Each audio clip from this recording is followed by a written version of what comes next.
রাফি সারা রাত কাজ করেছে, ওকে এখন ডাকবো না। আমার কষ্টটা আল্লাহর জন্য সহ্য করি, কিন্তু ছেলেটার ঘুমটা ভাঙতে ইচ্ছে করছে না। তোমার শরীরটা কয়েকদিন ধরেই ভালো না, একটু বিশ্রাম নাও। মা হয়ে কি বিশ্রাম নেওয়া যায়?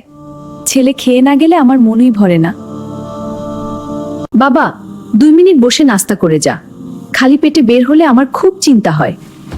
আজ সময় নেই আম্মু, ফিরে এসে একসাথে খাবো।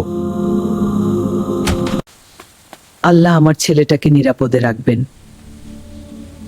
ও ভালো থাকলেই আমার সব কষ্ট ভুলে যাই।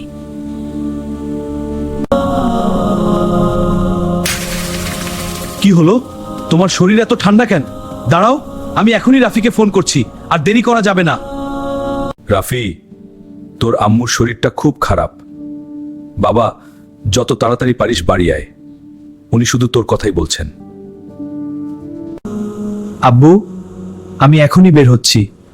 আল্লাহর রহমতে কিছু হবে না, আপনি আম্মুর পাশে থাকুন, আমি রওনা দিচ্ছি। হে আল্লাহ, আমার আম্মুকে শিফা দিন।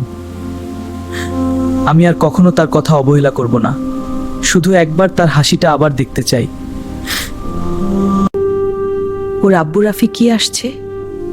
ও এলে আমার হাতে 1 গ্লাস পানি দিক। অনেকদিন ওর হাত থেকে কিছু খাইনি।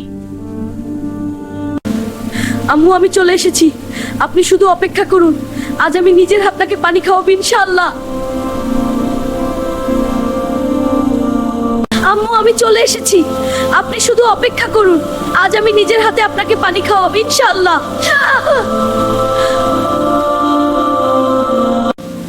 আম্মু, আমি চলে এসেছি, আপনি শুধু অপেক্ষা করুন। আজ আমি নিজের হাতে আপনাকে পানি খাওয়াবো ইনশাআল্লাহ। বাবা, আজ আমার সবচেয়ে বড় ইচ্ছাটা পূরণ হলো। তোর হাতের এই 1 গ্লাস পানির স্বাদ আমার কাছে দুনিয়ার সবকিছুর চেয়ে মিষ্টি। আল্লাহ তোমাকে নেক সন্তান হিসেবে কবুল করুন। 5 ওয়াক্ত নামাজ পড়বে, মানুষের উপকার করবে, আর কখনো বাবা মায়ের মন কষ্ট দেবে না। মায়ের মুখে আবার হাসি ফিরল। রাফি বুঝতে পারল, বাবা মায়ের জন্য সময় দেওয়াই জীবনের সবচেয়ে বড় ইবাদতগুলোর একটি। 1 গ্লাস পানি হয়তো খুব ছোট একটি জিনিস, কিন্তু ভালোবাসা দিয়ে দেওয়া সেই ছোট কাজটাই একজন মায়ের কাছে পৃথিবীর সবচেয়ে বড় উপহার হয়ে যায়। বাবা মা বেঁচে থাকতেই তাদের ভালোবাসুন।